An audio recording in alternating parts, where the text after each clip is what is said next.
Ladies and gentlemen, welcome back to the Home Studio Simplified channel. If this is your first time here, so glad that you're here. If you're a frequent HSS frequenter, so glad to have you back as well. You guys are awesome. I love each and every one of you.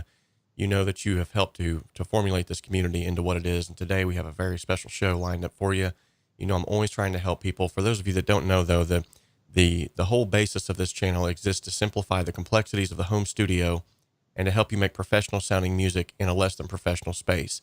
And the motto that we have around here is that you can dream alone and you can even create alone. And a lot of times we do, but together we can achieve so much more. When you begin to reach out and formulate communities and start to formulate bonds and networks with other individuals, you're always going to find yourself growing more than if you're just an island unto yourself. With that, also, I'd like to give a huge shout out to some individuals who have helped to make this channel a success, and that is the HSS chart toppers. So thank you each and every one of you who have donated either through the super chat feature or if you're a monthly Patreon pledge member. Thank you all so much. You guys rock. And to be honest, when I first started this channel, I never thought we would get to this day where we were able to get income generated from this, to give stuff away and to have, you know, free courses given out, things like this. So you guys are just awesome. So without further ado, today's episode title is in and of itself a wide variety of a topic that I have had many questions about, one that I have personally been very curious about myself. And we have what I feel like is sort of an industry leader on this here today. I've watched a lot of his YouTube channel videos. You have to go and check him out. He is just, main thing that I took away from him is he's just a very down-to-earth individual. He's not trying to sell you a bag of goods that's not going to actually reproduce anything on the end for you. So we're going to be talking today with Josefsson of syncmymusic.com. That is a website that's devoted to helping musicians just like yourself discover the world of sync licensing for TV and film as a means to actually make a side income or even go full-time as a music producer.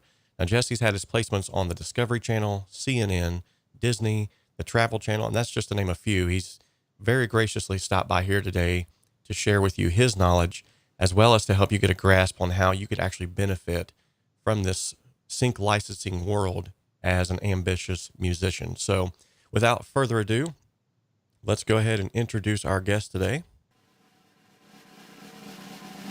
Jesse Josefsson. Good to have you, buddy. Good to be here, Robert. Thank you so much for inviting me, man. It's really awesome. It's always a pleasure and an honor to be able to share this really cool information with producers and musicians that are looking to do other things with their music besides the more traditional routes. So I'm really happy to be here, man. Awesome. And we do have quite a few questions here today, but I'm going to try to be mindful of Jesse's time. And but the main thing that I just want to sort of kickstart all of this off of, because a lot of people aren't even aware that this is a thing, is what exactly is sync licensing? If you could just kind of encapsulate that.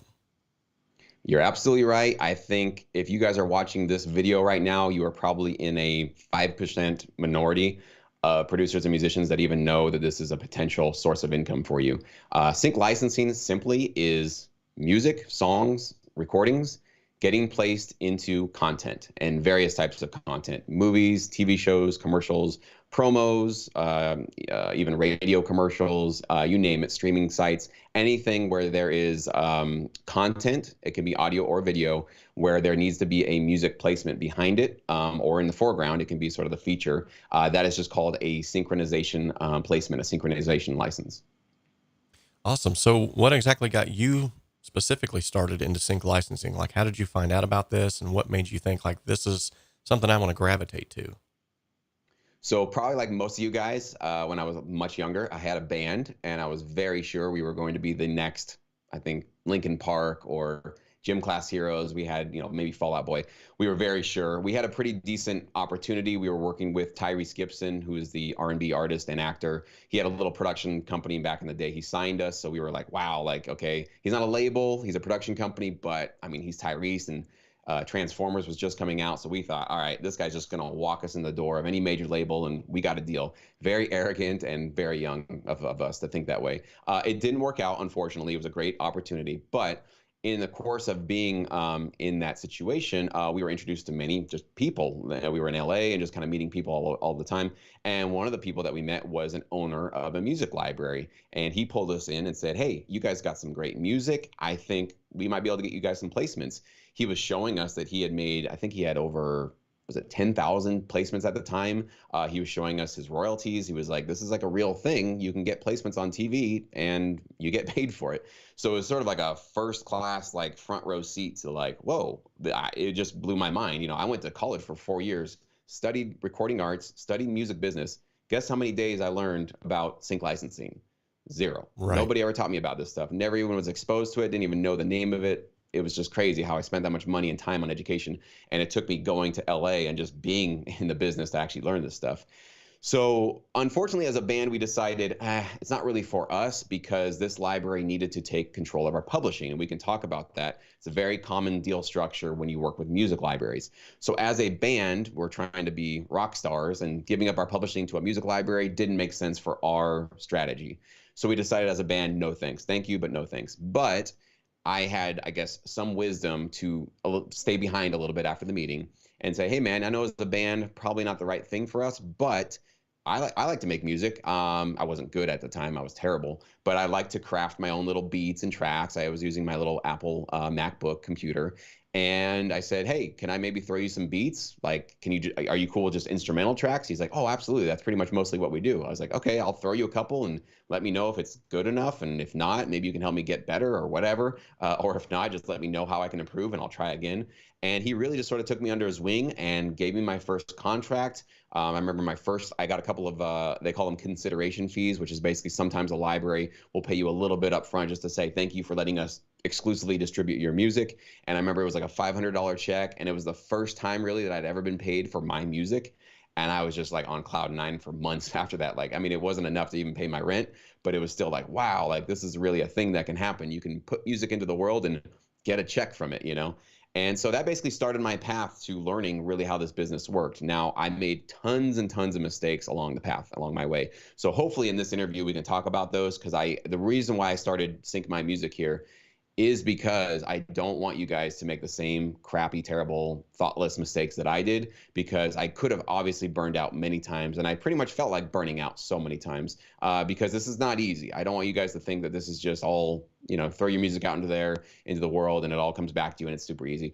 It's tough. It's hard. It's for a certain type of producer. And there are a lot of mistakes you can make along the way if you really don't have just a fundamental understanding of this industry. It's not rocket science. I will make it very clear for you guys. It's not going to be so complex that you got to go get a 4-year degree to understand it. You can learn it literally in a couple of days, maybe even in one day. But you do need to understand that I do recommend you learn it from somebody at least who's been in the industry, because there's a lot of people out there that do talk about this business that have never stepped foot in it. And they're giving you secondhand knowledge from other books or videos or something else they've seen. I've been in the trenches for 12 years, so I know how this business works and I know how tough it can be. So hopefully we can get into some of those topics so you guys can avoid those mistakes and not, almost burn out like I almost did. Awesome. Yeah, I definitely want to get into that aspect of it because one of the major things that I push around here is sort of similar to what you've said. There's so many varying opinions out there and there's so many voices in the world that are given information. And I'll be the first to admit I'm not a be all end all as well. I'm not someone who, even props myself up as that. That's why I'm having individuals like yourself and Warren Hewart and other individuals on here all the time to sort of accentuate my weaknesses or even to tell my audience about things like this that I just recently started really hearing about. And that's one of the main reasons why I wanted to have you on, because I seen as I was watching your channel, you're not someone who is putting yourself out there as I am the only one with all the information. You have to go through me, buy my courses, buy my stuff. I didn't get that sort of sleazy car salesman thing from you. I was like, this is a genuine individual who's really trying to help people. And that's what I'm all about here. So I'm so glad that I brought you on. And before we get into sort of the who's it for and who's it not, so how does sync licensing actually work before we get into like who's it for and who's it not? Great question. There are so many ways that you can get into this business. Now, the way that I got into this business is working directly with music libraries. Okay. So real briefly, music libraries are essentially companies. They act as publishers, and what they do is they gather large collections of tracks. Sometimes it's 10,000, it can be 40,000, 100,000.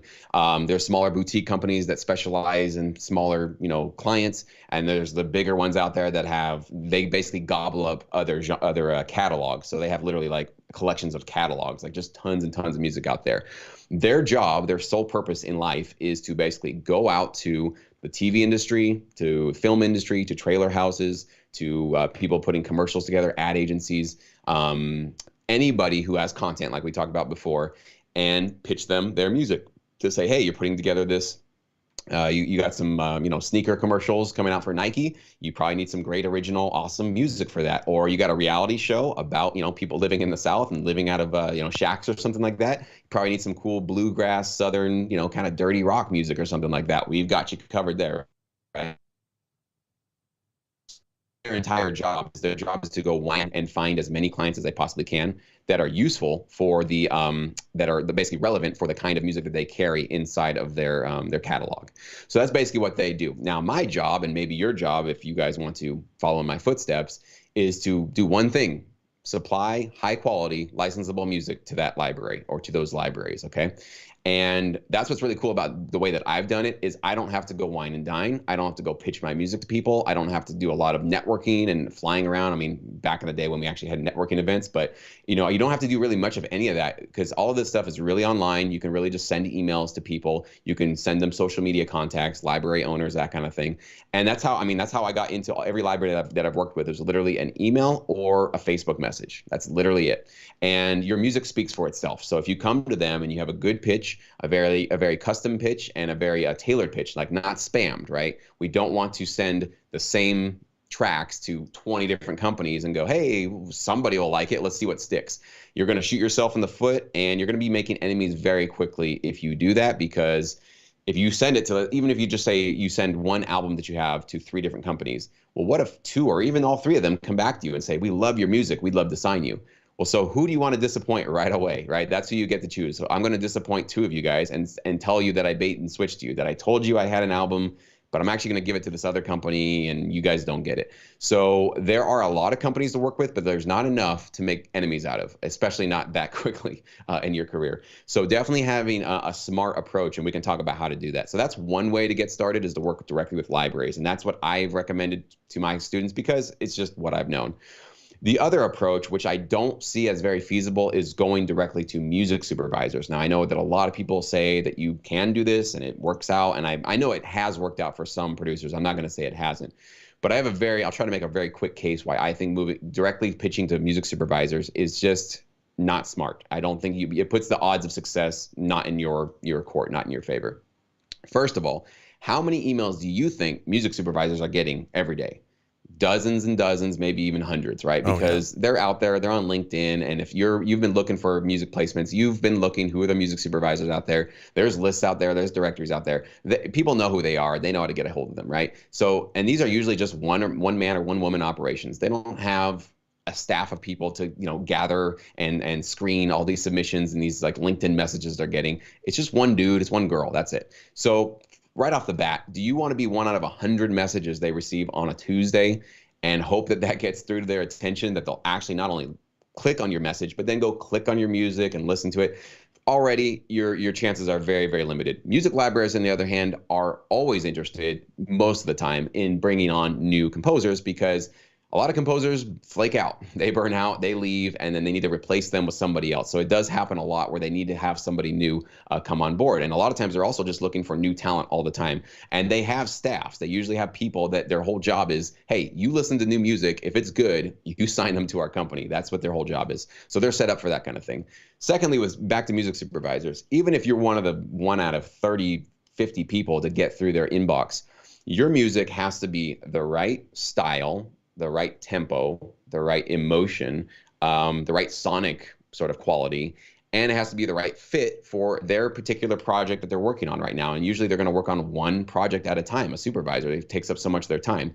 And not only do all of those things have to line up, but not only does a supervisor have to say yes to it, the supervisor usually isn't the ultimate be all say all of who gets the placement? They have to pass it on to the producer, and then the producer has to pass it up to the director, and then the director gets up to the executive producer or whatever. It goes up this whole chain, and there's usually like 10 people that have to say yes to your track. So let's say you go through all of those hoops and you just happen to be that lucky person that swims through all of that stuff and you nail that placement. Great. Now, when your next placement's ready, when you want to get your next placement, guess what you got to do? You don't get to just start there. You got to go right back to the beginning. You got to go now through, maybe now this supervisor has your contacts, so you can get to them. But again, your music has to be the right genre, the right fit, exactly perfect for whatever they happen to be working on at that given time. With libraries, they have a collection of clients that they serve. So there could be 20 supervisors with 20 different projects and many different other ones that do reality TV shows and trailers and ads, right? So your music might not be right for just that one client over here, but guess what? There might be 19 others. You're increasing your chances that your music might be useful for them. So it's really a numbers game. You really got to have sort of like as many clients looking at your tracks as possible. That's what I think makes more sense. Awesome. Awesome. Man, it is crazy how much knowledge you've got about all this stuff, just considering the fact that almost probably 80% of the people that I've reached out to even try to talk to about this stuff is like, it's almost like they kind of like try to hoard the knowledge, it seems as if. And then there's one individual in particular I remember talking to that he was just like honestly telling me, he's like, honestly, I'm just winging it right now. I'm probably not the best person to even talk to about this. So just you kind of getting into the nuts and bolts of this right now is really opening up my eyes to some things. And hopefully those in the chat here, Zave Ryan says, hey, Jesse, enjoying being a part of the Sync Academy. We got Ben Grauer, Michael R, Country T, looks like Mark George is in here. Some individuals who have already submitted music for the song contest in the last few months that I definitely know are going to benefit from this. And seeing how you've sort of touched on the inner workings, the back end of this. Now let's get more into that question of, okay, so who is this? Who's sync licensing for and who's it not for? Absolutely. So right off the bat, it is for the producer that obviously first and foremost has to be able to create their own tracks. Okay. If you cannot create your own tracks, so you don't know how to use the DAW yet, I definitely encourage you to just go learn. It's not that hard. I know it's hard in the beginning. It gets easier. Please try to have some faith in yourself. There's plenty of tutorials. I'm sure you, Robert, have some great tutorials or can point people in those directions. Learn how to produce your own music. So you first off need to have that. If you're like a songwriter or a vocalist and you want to get involved with this, I would say, and you have like literally just no interest in learning, how to use Logic Pro or something like that, you definitely need to go partner with a producer. So that would be one thing you need to do so that you can create, you maybe supply the song ideas, maybe if you're a vocalist, you're the lyricist, whatever it is. And then you need to partner with somebody that can be a self-contained, basically a one-man or one-woman band. You need to be able to produce your own music, mix it and master it yourself from your home studio. It's very possible.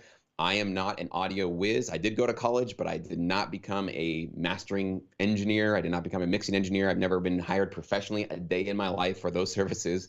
But my tracks have been placed on network shows and on cable shows and on international placements and all over the place. Okay, so you don't have to have that formal training. You don't have to have a multi-million-dollar home studio setup with and I mean, this room I'm in is not acoustically treated, and I've never worked in an acoustically treated room. I know Robert would probably shoot me for that. I know you teach them how to do that kind of stuff, but I've never done that kind of stuff, and it's really, for me and for sync licensing, it's not necessary. Of course, it's a nice bonus. You're going to have a much cleaner environment to listen to your mixes in if you do that stuff.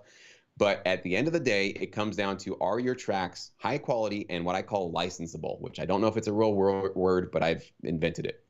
And licensable means that it's standing up to the standards of the library that you're working with, meaning have you researched the music that's in the library's catalog, and do your tracks follow in their format, right? Are you about the same length as theirs? Because if they're doing 1.5-minute tracks and you send them a 6-minute track, is that licensable? Is that necessary? Not really, right? So, and if they're only doing trailer music and then you send them a hip hop track, is that really licensable for them? No, not really, because they don't have any clients that need hip hop music. Probably not. I mean, you should do your research. So making sure that obviously it's high quality, that you're using sonic samples that are modern, fresh. You're not just going to the stock sounds that came with your MIDI keyboard or with your DAW if they are, like an old one. And obviously investing a little bit in making sure that you have really high quality sounds. Now, in terms of the mindset or the sort of attitude that it takes, The first thing is delayed gratification. So this is not get rich quick. This is not an opportunity for you to think that you're going to release one album and have full-time income with sync licensing. I've heard of amazing miracle stories of even some of my students that nailed, $25,000 upfront sync fees like within a month or two of getting into this business. But that's not the norm. Okay. And I wish everybody the best. I don't want to limit your beliefs in yourself and what you can really do. I hope you guys, do really, really well very quickly. But just know that that's the exception to the rule. The more common story is basically a 2 to 4 or maybe even a 5-year span of time where you're not being paid much of anything and maybe not anything at all. So that's why I mean delayed gratification that might have scared off maybe a quarter of the viewers right now, which is okay. I want to make sure you guys know that's what it takes. Okay. This is not something that you just show up like you do at a job, get paid every 2 weeks, and you just keep working. We're talking about passive income. We're basically building up in this industry a large collection of high quality licensable tracks with reputable companies. And we are sort of watching that grow over the years. And then we are starting to see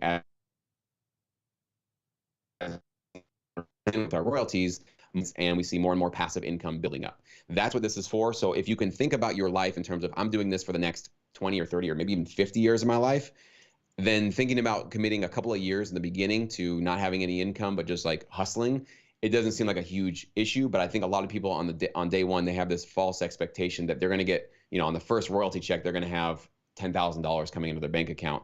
And when that doesn't happen, they think, oh my God, I just wasted a whole year and I got nothing to show for it. That was one of my biggest mistakes is when I got my first royalty check. It took me about a year and a half.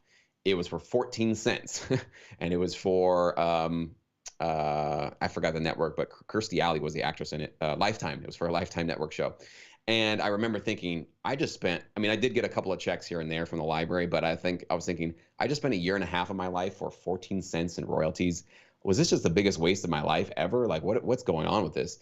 And it's because nobody had walked me through that. Even the library owner I'd worked with didn't really prepare me for that, to say, hey, just so you know, you'll probably be very disappointed in the first couple of royalty checks. And that is normal. That's actually a sign. Believe it or not, people think that's a sign of failure. That's a sign of success, because that's pretty much how it works for everybody. You have to slowly sort of wet your beak here. You got to kind of slowly start to get those placements, and music editors and supervisors slowly start to understand and get familiar with you and your music. And then as time goes on, they go, you know what? I like this guy's tracks. It always works for my TV show. I'm going to put him on a short list. And every time I go to that show, I'm just going to throw that track in there all the time. So it takes time to get to that point. So I'll make sure you guys know that delayed gratification, got to have that. You got to have that sort of long-term thinking, that you're not looking for something right now. You're looking to build something in the long term, and creating music on a consistent basis, right? We cannot in this business go, well, I felt like making music last month, but this month I'm just kind of in a funk, so I'm not doing it anymore. You will get burned out of this business so quickly. You will get replaced, and libraries will replace it. As I said before, a lot of producers do find themselves in that position. So finding ways and methods to keep yourself motivated and locked into the creative process, because you're a professional, right? We're not doing this for a hobby. I mean, I teach people if they want to do this full time. You can obviously do this as a hobby. You can do this just for part-time, whatever you feel for yourself. But I really do kind of pride myself on trying to teach people skills and knowledge that can get them to full-time income. And that's what's hard about this, is showing up every day, especially those days when you don't want to. Very, very good. Very good. And one thing that I do want to point out is the fact that I know Jesse said, his room is not acoustically treated and all of this. That's one of the things that I actually on this channel sort of preach more, I believe, than any other channel online. The fact that you don't have to have the perfect space. And what you see behind me on the wall here, I've made that. That's not even, and 9 times out of 10, I'm using these. And to a lot of people, that's like taboo. You don't ever use headphones. You got to use studio monitors. I've got studio monitors sitting here that I've used a handful of times just to check my tracks out. But 9 times out of 10, I'm always on headphones because I trust these headphones. So what Jesse is saying is you got to have a long-term mindset. You got to have grit, determination, and it doesn't necessarily matter so much about what you have right now to get started. Just start doing it. Now, correct me if I'm wrong, but does it really hurt or hinder you to start submitting things right off the bat, or do you feel like you need to kind of sort of go through sort of some steps first, like to know, like, what do I submit and how do I submit it? Yes, I do recommend you do a little bit of research. You do take a little bit of time to understand what you're getting involved with here. I know everybody watching this, I know that you think your tracks are perfect for TV. And I know that because everybody I talk to says, you know what? Everybody thinks my tracks would be great on a commercial and this and that. And I know, and it's awesome. It's good to believe in yourself. It's good to have people around us that support us. But chances are the people that are telling you that are not in the sync licensing business. Okay. So they're just being loving and supportive, which is good. And I appreciate that. And that's really good. You should appreciate that too. But that is not professional advice. Okay. So that's just somebody trying to be nice and be encouraging. So I do recommend before you put together music and submit, and even start, I would say even before you even start making music for sync licensing, you go do a little bit of deep diving into the kinds of libraries that you want to partner with. And obviously, if you want to learn about how the business works, you can come to my channel, check out, I have tons of tutorials on all that kind of stuff. That's probably the best way for you to actually figure out how this business works. I think I do a pretty decent job of explaining the sort of ins and outs of it. But definitely getting a sort of a bird's eye view of how this business works and what are all the moving parts. But then I think the first thing you should do is go do your library research. Go find out which companies do I want to work with? Why would I want to work with these particular companies? Are they reputable? Do they have a track record of getting placements? And then obviously look at their catalog and listen to their music, because almost every library will have a publicly available catalog that you can go listen to. And then the hard part is being honest with yourself to say, okay, what is my strength, right? I know a lot of us also think that we can do 20 different genres. I'm not limited by one genre, man. I can do them all. Sorry to be a bubble burster, you can't. You really can't. I've never really met anybody that's equally great at 10 different genres. Usually, 99% of the time, there's probably a couple of avant-garde, geniuses out there. But most of the time, for all of us regular people, there's probably one genre that we're great at, maybe two. But for me, when I got started, it was rock. I mean, I just was in rock bands, always. I'm a drummer and I play guitar, so I was just a rock dude. So find out first what that is in you. Are you a hip hop producer? Do you like orchestral music? Is it pop? Is it EDM? And just own it. That's fine. Great. And it's fine. Any of those genres are licensable. The only things that I think aren't that licensable are like very obscure things, like maybe experimental music or something, wild like polka music or, something like that. Probably not a lot like that, but almost anything that is charting on a Billboard chart can get placements, including obviously orchestral music, minimal music, that kind of stuff. So then go find, where are these libraries? What do their music sound like? And then obviously the hardest part is being honest with yourself. Are my tracks up to par with what I'm hearing here? And this is where we can be delusional and we can think that our tracks are really at 9, but our tracks are really at a 4. And the tracks we're listening to are at a 9. And I'm guilty of this because when I first got started, I knew in some deep place in my brain, I knew that my music wasn't as good as what I was hearing out there, but I was in denial about it. I was like, yeah, but I'd make excuses. Yeah, but they have probably better studios. They've got this, they've got that. I'd always just make these stories up as to why mine weren't measuring up. And that was really a waste of time. What I should have done is just said, you know what? I'm at a 4, they're at a 9. I better go do some work. I just need to improve my craft. I'm not a bad producer and I believe in myself. I know I can get to that 9. But I should just go practice, go get some help, go get some training, whatever it is, and get better at this before I submit my tracks. Because I can tell you another big mistake that I made. I like how these are just like weaving in here naturally. It's great. One of the biggest mistakes I made was that I submitted tons of music in the first couple of years that have never gotten placements to this day. They are sitting on a library's shelf collecting digital dust, and they've been there since 2008. Bad stuff. Some of them got placements, and I did really well, but a lot of them did not, and that's because I was submitting well before I was really ready to do that. I was just going, cool, you'll take my music? Great, right? I felt like I was being successful. Getting into a library, believe it or not, is not the hardest thing to do in the world. What was more tricky is making them music that they will have flying off their shelf. And that's what you really want in this business. Awesome. So a couple of questions that have arose out of what you've just told us thus far is one, do you actually lose the rights to your music? And then for two, where do you find these libraries for submitting to? Great. I'll answer the second one first, and we'll go back to the rights. So there's basically 3 ways I recommend you guys get involved and find music libraries. Number 1, you can do your own research. You can go to Google, Bing, Yahoo. You type in something like production music library, TV film library, sync licensing library, any combination of all those terms, and you will find a good number of them that are just right there on Google.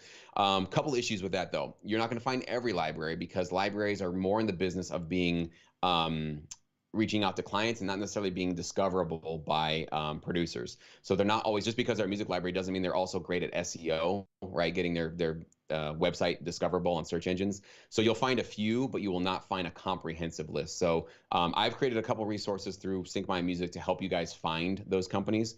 So the second method would be a music library directory, which I do have, and that has 300 companies with their emails, contact information, phone numbers, all that kind of stuff. So you can basically skip all that research process trying to find them yourselves. You'll basically just have it in one PDF and you can kind of go through them. But with that, you will have to do your own research. As I said before, you got to go check out their placements, go listen to their music, find out where you think you would fit in. So there's still a little bit more work to do. It's not like I'm doing all your work for you. And then the third tier, where I do actually the most work that I can do for you, I have a program called Sync Edge. And that's the program where I basically give you my personal library recommendations, the ones that I feel are the strongest, that have the best reputations, that have the best placements. And also I'll tell you in that service, like one particular library, I'll say, I've analyzed their catalog, I've looked at what they do, I've seen who their clients are, and I believe there's an opportunity for somebody who does, let's say, orchestral rock hybrid music to really do well with them. Not only get accepted, but really have your track their shelf. One of the things that I try to look for is what I call a golden zone of opportunity. What that is essentially a style of music that they currently have. They have some of it in their catalog, but not tons and tons of it, right? It's not so saturated that your 10 tracks will get lost in 1,000 others, but that music can be placed and has a track record of getting placed by their recent clients and their recent placements, right? Because again, if they're making a bunch of reality TV shows and you want to send them some trailer music and they have no trailer music, you're like, well, I'm going to be their only trailer guy, so I'll get tons of placements, right? Well, look at their client list. If they have no trailer clients and they're not getting trailer music placed anywhere, yeah, they might like your music, but are you going to get those placements? So it's not necessarily about being the only person making a certain type of music. It's really making sure that, again, it's licensable and it's useful for them, okay? So those are the three things. You can learn about those. Either you go to my YouTube channel or just check out my website, syncmymusic.com. You can kind of figure out more about those if you want to. But the rights, that's a great question. And this is what scares off more people. So I might hopefully scare off half of your other subscribers right now with this. So there is a big chunk of your rights that gets transferred over to a library when you partner with them, okay? So every library is different. So some of them will want to do a kind of a work for hire thing where they want to buy you out and take the track completely.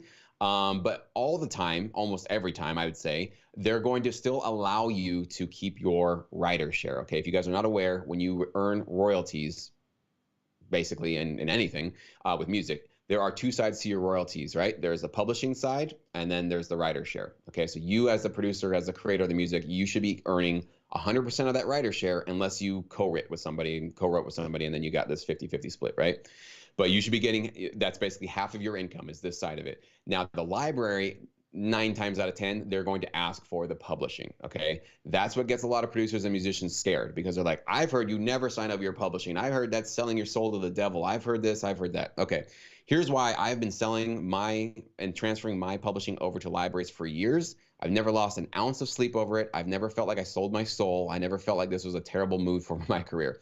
Because for me, personally, what was my publishing doing for me sitting here by myself? I owned my publishing before I sent it over to a library. So what was that publishing that I owned doing for me?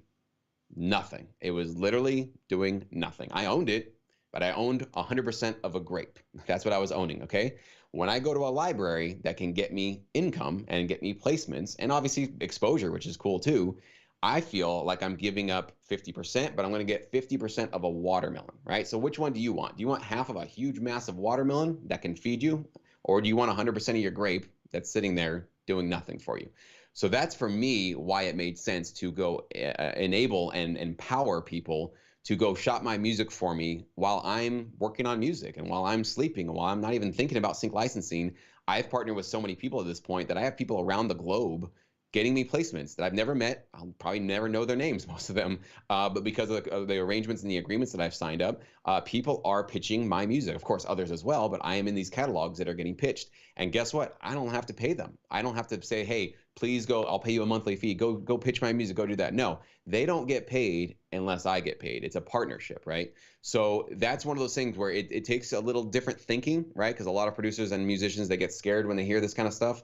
So if that freaks you out, no problem. Maybe this is not a right fit for you. If you're open to that, if you feel like, you know what, I do own 100% of my publishing, but it's not making me any money. It's not getting me much exposure. So why not give it a shot? You know, why not let a library take the publishing and see what they can do with it? So you got to just make that choice for yourself and what you're comfortable with. But it is one of those things you need to be aware of before you get started here.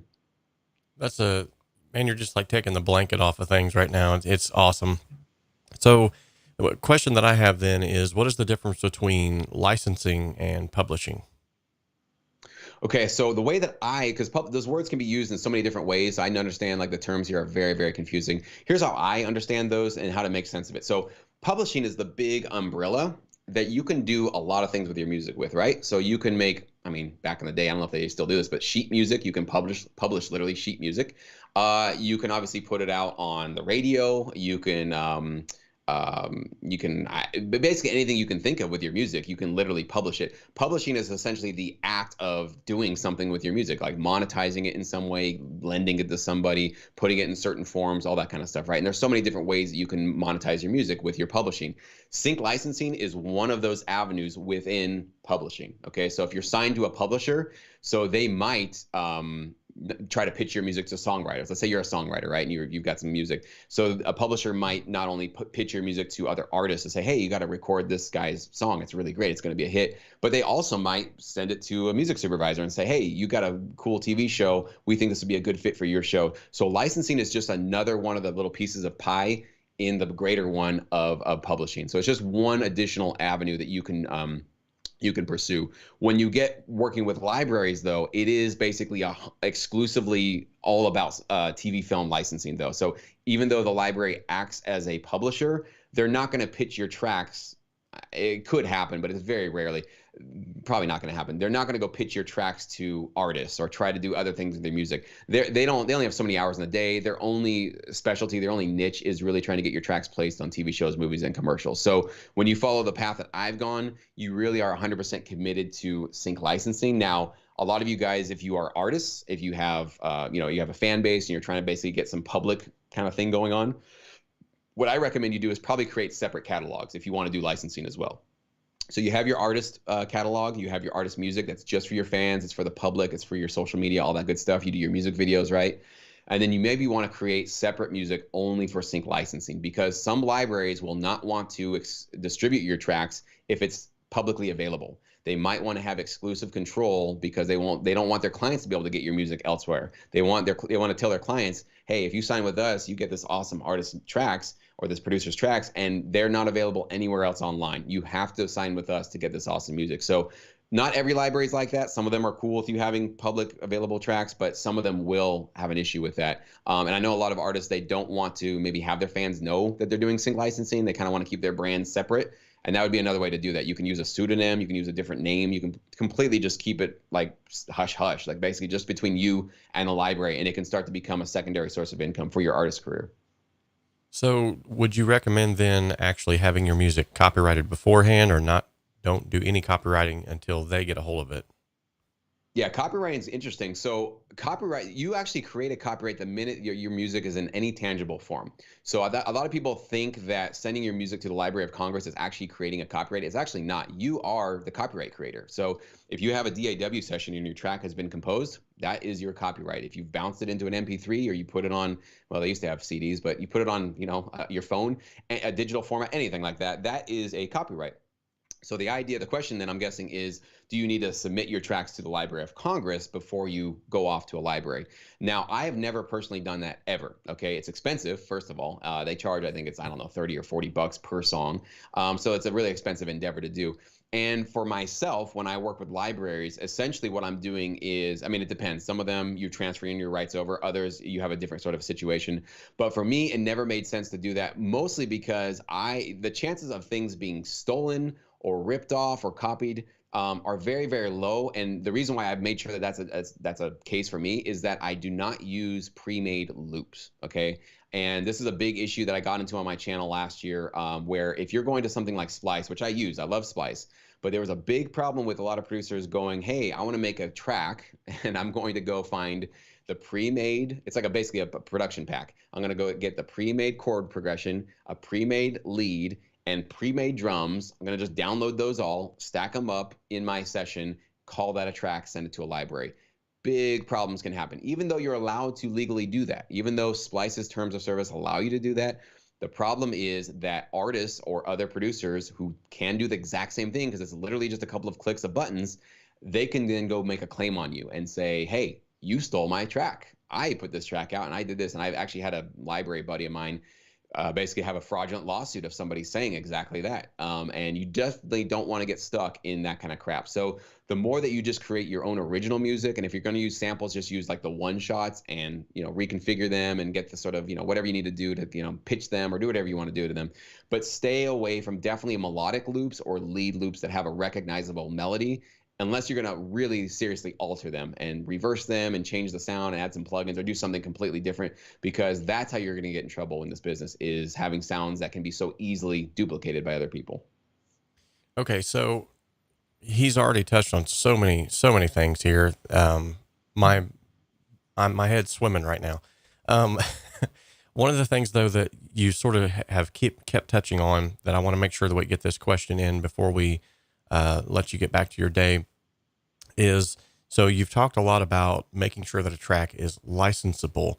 I would like for you to sort of break down what makes a song licensable and how, like, because I noticed I signed up not too long ago just out of interest for SongTrader because I was starting to get interested in sort of this sync licensing type of thing. But I noticed immediately there were some terminologies I needed to know about that aren't necessarily broadly talked about out there. So for one, what does making a song licensable mean to you? And then for two, like, I noticed that they were wanting instrumental placement, 30-second intros, 30-second outros. Like, how do you structure a song to get the most out of it when you do submit it? Great question, man. And a very, very deep, complex question. It's probably something I can't go into every detail in one answer, but I can tell you a couple of key things that'll help you sort of make sure that you are on the right track. So the first thing is, do I think about, like, okay, so why would let's just a reality. Actually, let's do a commercial, like a car commercial. I did a Ford commercial many years ago, and they were showing off this futuristic technology that they had, like a automatic rear sensing something or other, right? And so they reached out and they said, hey, we want to get some tracks. We want to put something behind this really futuristic looking technological car commercial we're putting together. So what is the main thing that they want from a track? Like, why do they want music? Why not having no music, right? How come music is literally on everything on TV, right? What's the one thing about music that always draws all of us? It's emotion. There's an emotion that comes through music. So tapping into the emotion that's being requested of you is the whole thing. That's the whole name of the game, is when they say they want, like for that example, they want it to sound futuristic, sleek, safe, comforting, modern, right? These are not necessarily emotions, actually. Some of them are just kind of like adjectives and just descriptors. So how do you take that weird set of words and translate it into sound, right? That's the whole name of the game with this whole thing. Because what we do here is we create production music. We're not here. This is another reason why a lot of people, don't want to do this. We're not here always to express our own inner soul, right? And what's going on in our lives and our emotions. In fact, it's almost rarely ever that case. Most of the time, what we're doing is somebody's telling us we are looking for a particular emotion, and we need you to deliver us that emotion in song or in structure or in music format. Okay, so that's where I can't get into all those nitty-gritty details in this answer, but I can tell you a couple of things in terms of structuring your tracks. With licensing, production music, it's all about the build. Your music and your song always needs to build, okay? If you have a second verse, it better not be a copy and paste of the first verse. We've already heard that, and they've already got a copy and paste button. If they want more of that first verse, they can replace it and duplicate it 16 times. You don't need to give them more of that, okay? So when we go to that second verse, we need to add a new lead. We need to change up the drums. We need to make it sound like it's progressed somewhere else, right? And also, as we just move on, probably every 4 to 8 bars, we need to have something added into the track. So you find this a lot with orchestral music, is that, you'll start with just sort of like a simple, maybe just a string, like staccato strings, and then you'll have the horn kind of go on top, and then suddenly the drums start coming in, and then you got a piano lead, and then you got this really cool thing building, right? It's like evolving as it goes forward. And the reason why that works so well is that it's keeping your interest there. It's keeping your curiosity, like, ooh, so it's like you're seeing one pattern That's how I see music. I see one pattern playing, and then you see this other pattern playing on top of it, and then you see this next pattern playing on top of that one. And you see this really cool, complex pattern start all singing together, and it's like, wow, this is starting to get really interesting. So, making sure that your track constantly builds and evolves, and then obviously having the last 30 seconds or so of your track be the most epic, the loudest, the most impactful part of your track. So almost like your entire track can be kind of like one big crescendo. That's the most common format that I've seen. In terms of the 30-second cut downs, 60-second cut downs, there are so many different types of formats that libraries request from you. I can tell you the more common ones that I've seen in my career are they want a 60-second, a 30-second, a 15-second, and a sting. So sting is usually 5 seconds or less, really, really quick. Then they'll also want what is known as alt mixes or alternative mixes. A lot of times those can be, they want a version with no leads on the track. They want another version with just drum and bass, nothing else in it. Every library, of course, will have different requirements. So I'm not telling you to do this and then send it to a library and say, well, Jesse said this is what everybody wants. No, you got to ask the library, what do you guys need? What are your requirements? That kind of thing, because everybody has different needs. But you will be responsible to supply those different assets along with your full mix when you partner with the library, for sure. Awesome, man alive. Dude, you have just completely knocked it out of the park. Every single question you've over delivered on. And I have a sneaky suspicion that inside the sync community, inside the syncmymusic.com community, I guarantee that he's probably more than likely over delivering there as well. So, which brings up the next thing that, because we are approaching our hour mark here, and I promised him that I try to keep him under that. So where can they get a hold of you? Where can they find out more about syncmymusic.com? Absolutely. Obviously, just coming to the website if you'd like to. My YouTube channel is probably a great place for anybody that just wants to. I put out videos every week, twice a week, and I do have a podcast as well. But I think the YouTube channel is probably the best place for people just to kind of get familiar and acquainted with me and what I teach and what this whole business has to offer. If you have a direct question and like something that I talked about here, you want to have something you want me to kind of advise you on or whatever, just email me. My email is Jesse Jesse at syncmymusic.com. So you feel free to email me anytime. I'm really quick with email. I get back to people pretty much almost within 24 hours all the time. I'm kind of addicted to my email. I need to actually stop. But I just love talking to you guys. I love answering, helping in any way I possibly can.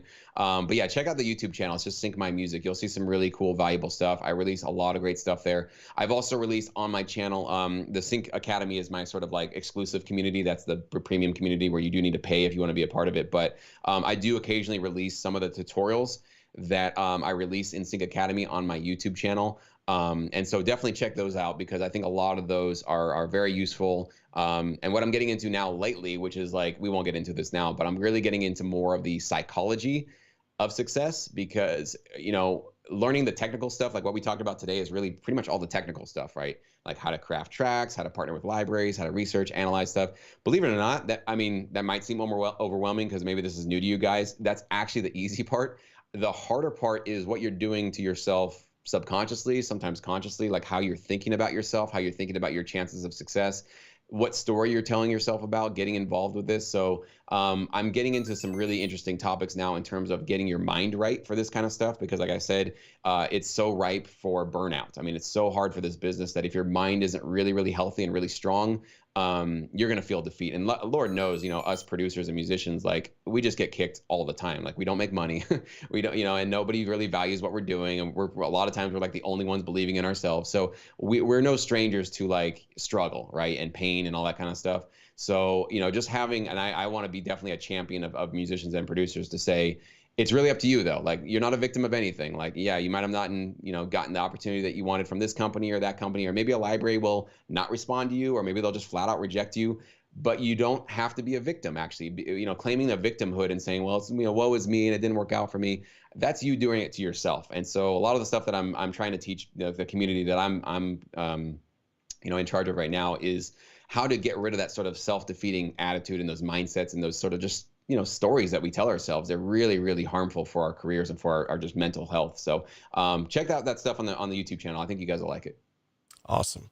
That's along the same lines of sort of where I've been being directed myself here. I just recently released a podcast episode called Musicians and Depression, and I have got so much great feedback from that, just from people reaching out and saying, man, you spoke right to me. And another thing that I want to touch on here is the thing that I always tell people who submit music to the monthly song contest or anything like that. One of the main reasons why I pick it, and it's crazy that he's just said this, or maybe it's not, is what usually helps me to connect with the song that I choose as the winner is also how does it emotionally affect me. And so what he's just touched on is like it right along the same lines of everything that we've been talking about here on this channel for the last 6-7 years. So Jesse, thank you so much, man, for coming on. I'm definitely going to be reaching out to you. I would like to see maybe a follow-up to this maybe later on down the line or something like that. But thank you so much for taking out of your day to give us some time here to talk about this stuff. If you guys go and check his website out, if you sign up for the Sync community, let him know that Robert sent you, and show him some love. So Jesse, thank you so much, man, for being on today. Thank you, Robert. It was a pleasure, man. Good to meet you. And thanks to all you guys that showed up here. Yeah, I love it, man. And you're absolutely right. Music is all about the emotions. So if you guys are ready to, put your emotions out there in that format, it's a beautiful, awesome, wonderful business to be a part of. And I wish you guys all the best of luck in any path or any direction you guys choose to go in. So thank you so much for having me today. Awesome. We'll talk to you later, Jess. All right, man. Definitely. We'll do a follow-up. Awesome. Bye-bye. Well, guys, I am telling you what, wow, completely blown away by what just happened. I have had so many questions about everything that we've talked about today and never thought in a million years that I would get that many answers in such a short amount of time. As you guys can see, Jesse is just a complete genius when it comes to this stuff. And that's one of the main reasons why I wanted to have him on, not just his knowledge, but also the fact that he is so down to earth and is so willing to share what he's involved in. And now the one thing that I would like to say is I love the fact too, that I know I keep saying the one thing I'd like to say, and I say like 50 things after, the one thing that I would like to bring up as well though, is the fact that, he's not trying, and that's what I loved about him, is he's not trying to like overproduce or you know what I mean? Like he's not, it doesn't seem like to me, at least, that he's putting off this air of like, I feel like I can trust him. That's what I'm getting at. So, thank you, Mark George, for being in the chat, for having some awesome questions. Micah, I'm going to get to your question about the broadcast thing because I know he was kind of pressed for time and I didn't want to take up too much of his time today. But I am going to get back to your question about the broadcast standards, and also, seemed like there was, oh yeah, you also had a question about using cover music for YouTube, and I can touch a little bit on that. Zave Ryan says he joined Jesse's Academy about 5 months ago and has great tutorials. I'm working on my first tracks now. Awesome, Zave. Awesome. So there's definitely a whole new, this opens up a whole new world for individuals, especially like yourselves who are making music, and maybe you feel kind of like I do. Like, I'm not going to be the next big band that comes out of Seymour, Indiana. I'm not going to be the next John Cougar Mellencamp that says I'm from Seymour, which he actually didn't say that he was from Seymour. That's why he lost a lot of fans here. But anyway, this opens up a whole new everything for all of you, because this brings down to the points of I can still make music and not have to be a rock star and still make money from my music and still get paid for doing what I love. Now, whether you, like Jesse has said, whether you make it a full-time job and dive into that is one thing. But the other thing is, you have that opportunity, that option now. And I wanted to present that to you guys. So thank you all so much for showing up today, and thank you for your attentiveness. I know the stream was a little bit earlier today than what we normally do.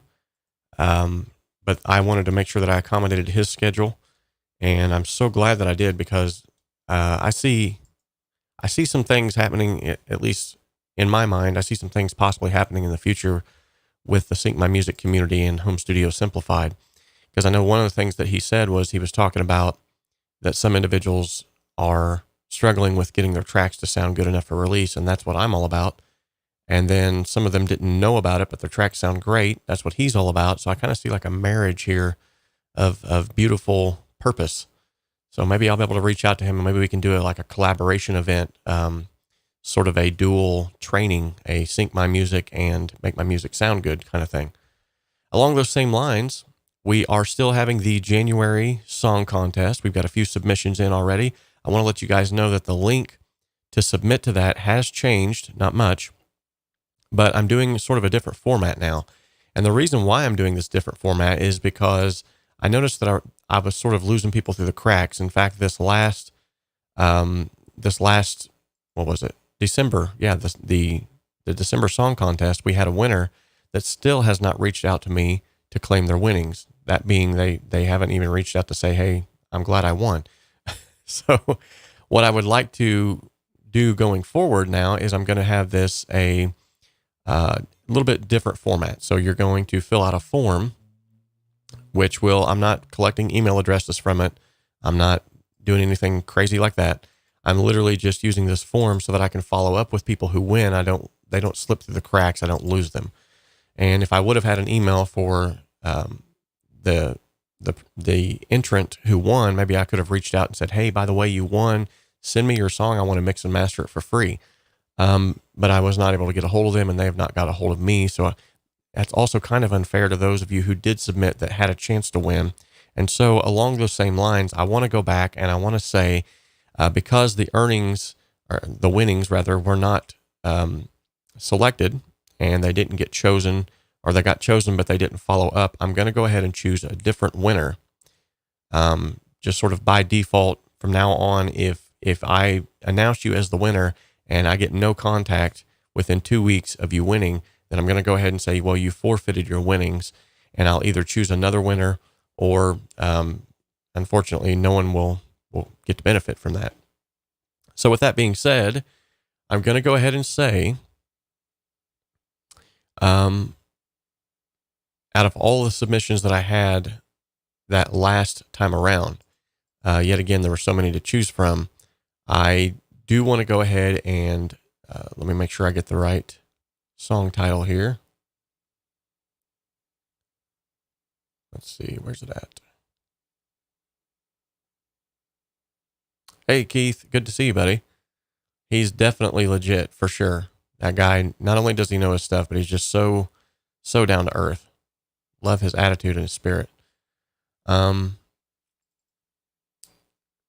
don't want to say the wrong name of the song that was submitted, so I'm still kind of, just bear with me here, guys.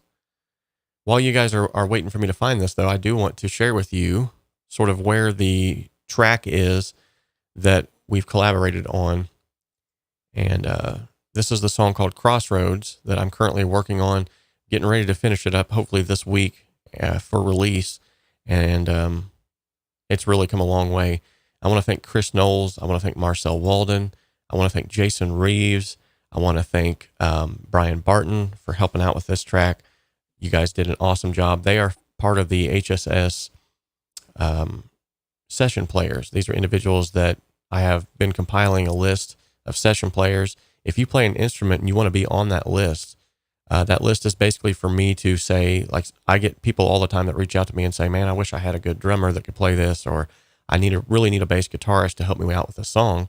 I can then take you from that list, that short list, as Jesse was talking about, and say, hey, I know a guy, and here he is, and sort of help to get you more work. And also, if I have any personal projects that I'm working on here on the channel, it's always cool to collaborate that way. And I am having a hard time finding these song submissions. Maybe it's under resources. Yeah, here we go. There we go. Okay, so I know for sure that I'm going to be able to reach out to this individual to get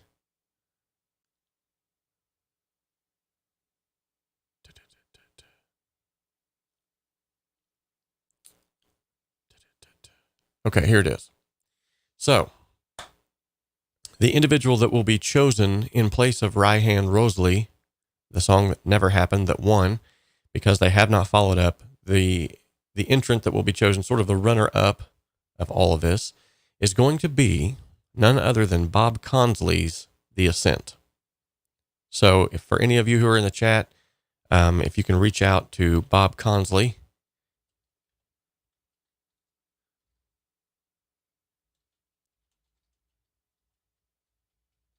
Trying to, and I misspelled his name in the chat. Oh, well. Anyway, he submitted a song called The Ascent. We're going to listen to that here in just a second. But first, we're going to take a listen to the Crossroads song that I've been working on. I want you guys to kind of hear where it's come along thus far. So check this out.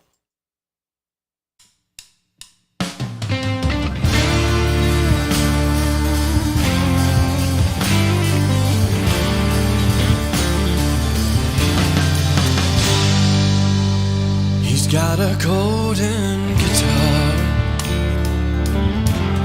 and $1 million sound. Everywhere that he goes, he's selling out shows, bringing people from all around. And he's got money, and that money's made him proud. He's had so much for so long, forgot what the blues is all about. But the crossroads are calling, time to pay your dues. Well, that sunlight, midnight is coming after you.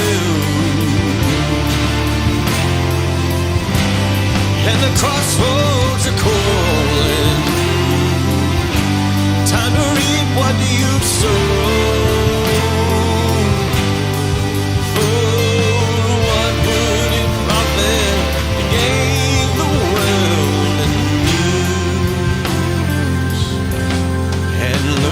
Your soul.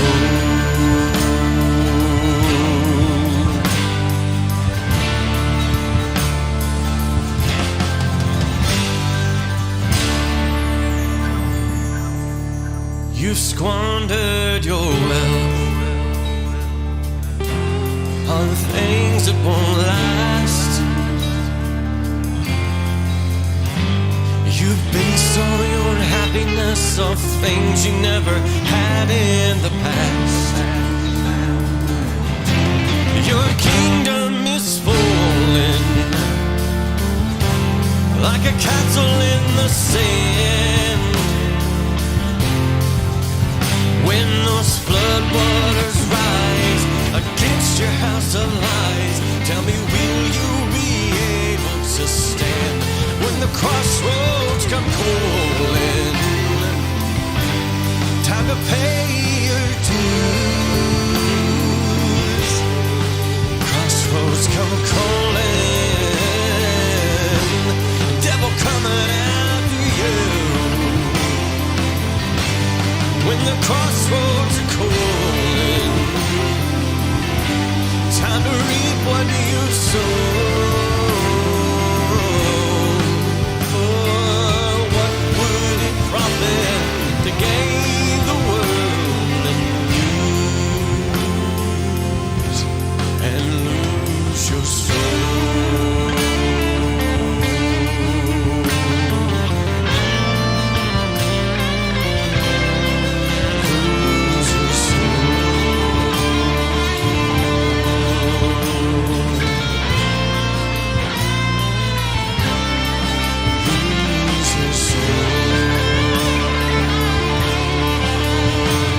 Well, needless to say, I am really happy with how the song has turned out.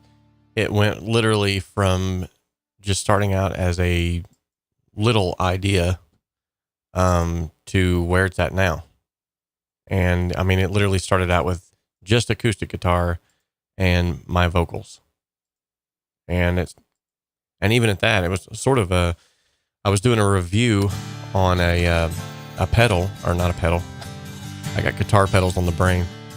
I was doing a review on a microphone, the Stellar X2, and I wanted to record it on a wide variety of things. So I used guitar and vocals and electric guitars, which I have those here.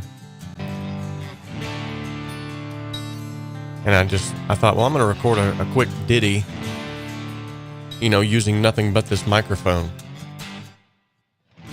Well, then it turned into this little ditty turning into an actual song, and me going like, wow, I can actually use this.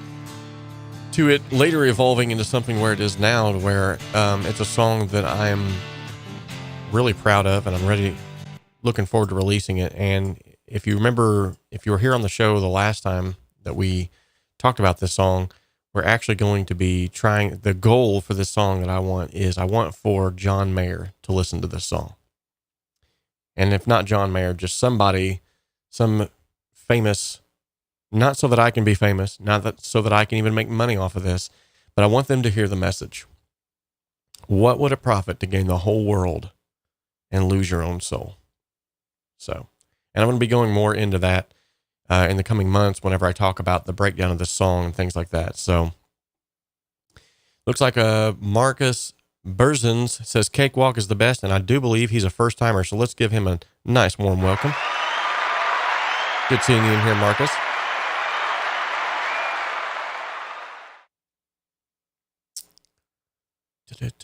In Cakewalk early release, is there all the features from the future update? Yes.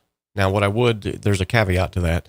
What I would say is, because it is an early release, it's only in the beta form. So if you download it and Cakewalk starts acting a little wonky on you, just remember that's still the beta form. They haven't worked out all of the bugs. They're relying on their community to kind of tell them what some of those bugs that maybe they have missed are. But yeah, definitely, I have signed up for the early release program a long time ago, and I've not ever found there to be like an update where it just completely crashed Cakewalk and made it unusable for any number of months or anything like that. So they do at least, do some front end and even some back end to make sure that it's still going to be up and running for individuals. They know that, people is making money with Cakewalk in their studios, and so they want to make sure that everyone's still able to do that as well. But yeah. Zave is on the soapbox right now about writing for radio.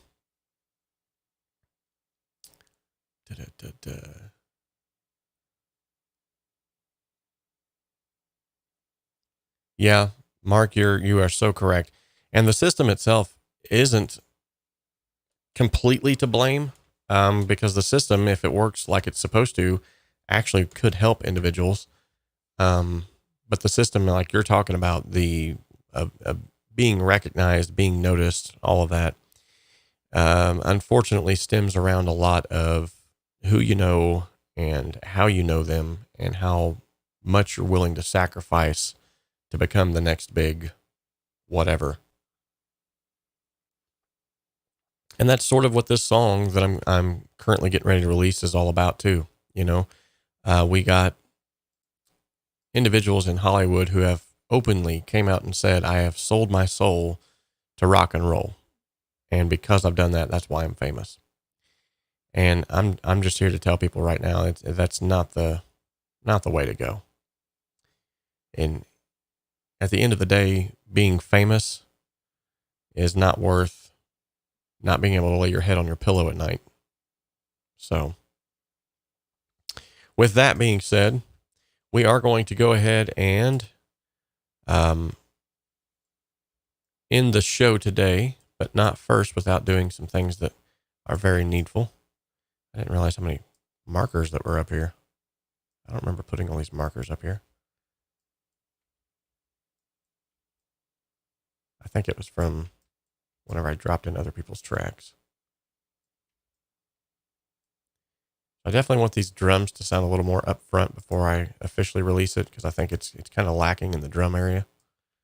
Other than that, man, I think this song is rocking. It's ready to go.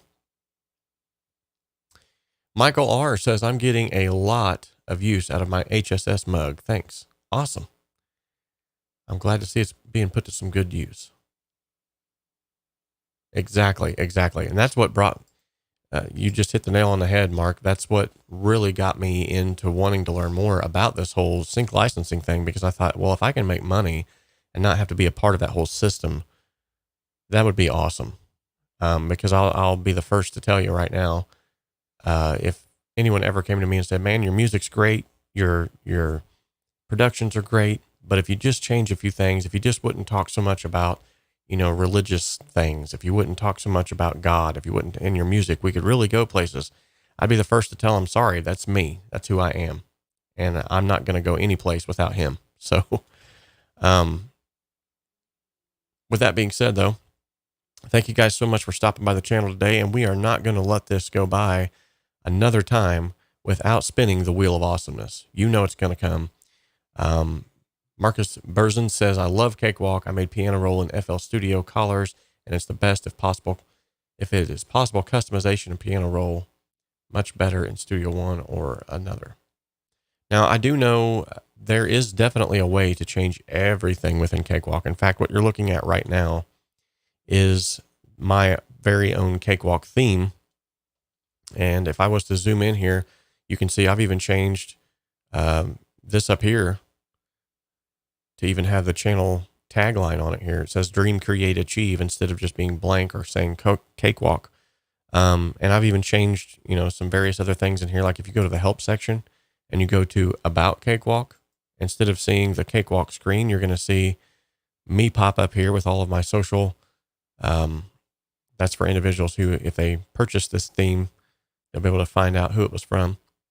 But you can customize every single thing within Cakewalk. I mean, everything.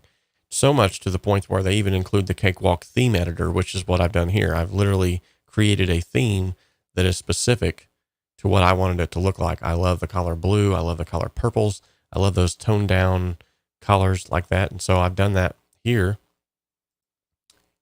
by creating my own theme. And even on the console view, you'll see I've got everything here in nice shades of blue. I've got my lettering is all white instead of black. And even on the track view here, I noticed that it was very hard for me to see the faders. Like if I was hitting record over here in the corner where my guitar amp is, it was hard for me to see the faders on the screen and to see if I was actually in the clipping area. So what I did was I created this, made the faders brighter so that you can see. I'll show you here real quick. So you can see how much brighter these are. Everywhere that he goes, he's selling out shows, bringing people from all and those don't look like that on.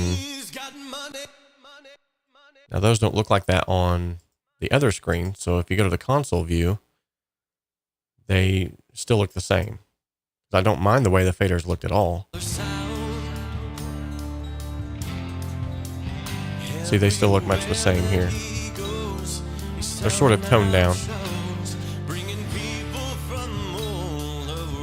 But it's a lot easier on that tracking screen to actually be able to see those way over here and go, oh, I'm clipping. I need to stop that. So yeah, it's definitely a huge benefit. Definitely. Now I've been using Cakewalk ever since it was Sonar X3. And I used it even before then, whenever it was Sonar Artist. And I have to say, over all of the years, this is the one DAW that I feel like is just breaking the mold every time they come out with an update. So yes, definitely. And that's another thing, like with this theme that I've got here, you talked about track sorting. You'll notice that every other track lane is a different color. Just small things like that just make it very, very easy to find things. So, oh, thank you, Mark. He says he loves the Sheen theme. Maybe I'll show you guys the Sheen theme real quick. Let me see if I can find that. But while I'm finding that, let's go to the Wheel of Awesomeness. We haven't spun the wheel yet. Ladies and gentlemen, the Wheel of Awesomeness. I'm going to bring on Casey here so he can take us into the wheel and see what happens. Now, if you're unfamiliar with what in the world is even going on right now, this is called the Wheel of Awesomeness. If this is your first time here, it's just part of the show to keep things interesting. And what we'll do is we'll spin this wheel. Whatever the wheel lands on, that's what we'll do. So we have tutorial requests. We have favorites where we just kind of throw out there, what's your favorite this or that. We have a mixed critique. So if you win, there'll be like a sort of like a chat drawing type thing. We've got free merch items. Very, very cool. So let's go ahead and spin this wheel. Let me pull up the screen to actually be able to do that. Thank you so much, too, for the subscribers who said something about you need to put some 70s theme song music behind that. And ever since then, it's just been, it's just stuck. So they've really, the community here has really helped to shape this channel into what it is. And I'm very, very responsive to what people say. If they say that they would like something, then I usually try to incorporate it. So, all right, so I'm going to turn this over to Casey Kasem, and he's going to help us spin the wheel. He is still employed here, even though he's been rude the last few times. I'm going to go ahead and keep him on just because I had a few people that still liked him for some reason or another. So, Casey, go ahead and... Casey. Oh, yeah. This is Casey Kasem, getting ready to spin the wheel. Sorry, Robert, I wasn't really ready because I was over there. Well, let's not talk about what I was doing. Anyway, let's just spin the wheel. Casey, you are getting so stinking weird. All right, what did it land on? Trivia. Oh, this is what Casey loves, trivia, don't you? I hate my job. Really, Casey? I think I pay you pretty good. You don't pay me anything. Get out of here. Crying out loud. Look at what it's resorted to. Telling you what. All right, so we're going to find a piece of music trivia. Now that Casey's left the room. I don't know what is wrong with him here lately. He's just, While we're doing that, though, getting ready for our trivia question, I'm going to go ahead and give a shout out to these individuals. These are some really awesome individuals, including two of these who have just actually signed up today, literally 5 hours ago. Thank you guys so much for being the one and only of today, at least. Well, I guess you can't be the one and only if there's two of you. What am I talking about? I'm just rambling. Yes, you are correct, Zave. I am a cheapskate and I refuse to pay Casey. Partly, in fact, due to the fact that he's just rude. Okay, so this one should be pretty simple, but you never know. I'm going to paste it in the chat right now. Here we go. Which famous music group was formerly known as the New Yardbirds? Now this one should be fairly simple, but we'll see. Head over here to the live chat screen. All right. Which famous music group was formerly known as the New Yardbirds?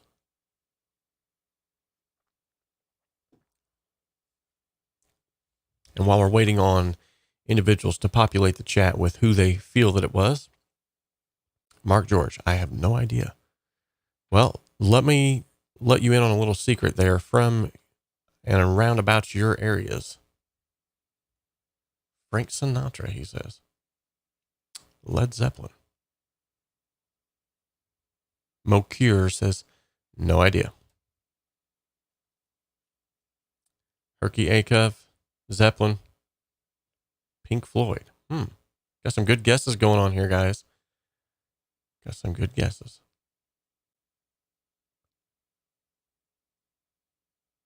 All right. Well, are you guys ready to find out who was formerly known as the New Yardbirds? Ladies and gentlemen, the answer is Led Zeppelin. So congratulations, Zave and Herky. You guys hit the nail on the head. And I'm sure you didn't use any Google like I did. All right. So as promised, let's go over here and check out the Sheen theme. This is the theme that Mark just said he loved. Said it's got a really cool. Now, so what this does, this theme kind of makes Cakewalk look a little bit like the Apple apps that you get from the App Store. Kind of makes it look a little more plasticky. Kind of makes it look a little more realistic, I guess, in some ways. So most of the buttons that are up here, you'll see they have like sort of this sheen to them. Pretty cool. Yeah. Now, both of these themes are available for purchase if you want to help support the channel in that way. I'm also going to be releasing some videos here in the near future where I'm going to be giving these away. And I'm also, if you're a member on the YouTube community, whether you're $1.99 a month or anything above, you're going to get access to these for free as well. And if you're a Patreon member, regardless of what amount you are sponsoring the channel monthly, you'll also get access to these for free. Well, not for free, but you'll get access to them as well for being a Patreon member as well. Awesome. Well, guys, we've spun the wheel of awesomeness. We've had an amazing guest on the show today. I think it's been a really good day. I'm going to go ahead and hop off of here and go and catch up on church. We had a church service this morning, so I'm going to go ahead and go catch up on that. I want to make mention, too, of the fact that we have currently, we are 65% of our subscriber goal. My goal for the rest of this year, I want to reach 10,000 by the end of the year. I don't think it's a bad, not a bad goal, but I don't think it's, what's the word I'm looking for? It's not too aggressive. I think we can hit it. And the reason why I want to hit it, if any of you know, if you're from the channel, if you've been around here for very long, it's not about making money here. It's not about getting my name out there, popularity. It's really about being able to help more people. So along those same lines, I'm getting ready to release the Ultimate Cakewalk by BandLab tutorial course. And this has been in concert with Produce Like a Pro, Warren Hewitt's channel. We're getting ready to release that here soon. I just got some word yesterday that they are working currently now on a release date. So that's finally going to be rolling out soon. And it's literally going to cover everything from start to finish that you'll need to know about Cakewalk by BandLab, including multi-tracks with the song to follow along with, to mix, to master, and to actually include in your repertoire. So until next time, guys, love each and every one of you. Thank you all so much for being awesome. And I hope that you all have a wonderful, blessed day. And I cannot wait to see what 2021 has to bring. I have a feeling it's going to be some really cool stuff. So thank you all so much. Love each and every one of you. Until next time, remember, you can dream alone, you can create alone, but together we can achieve so much more.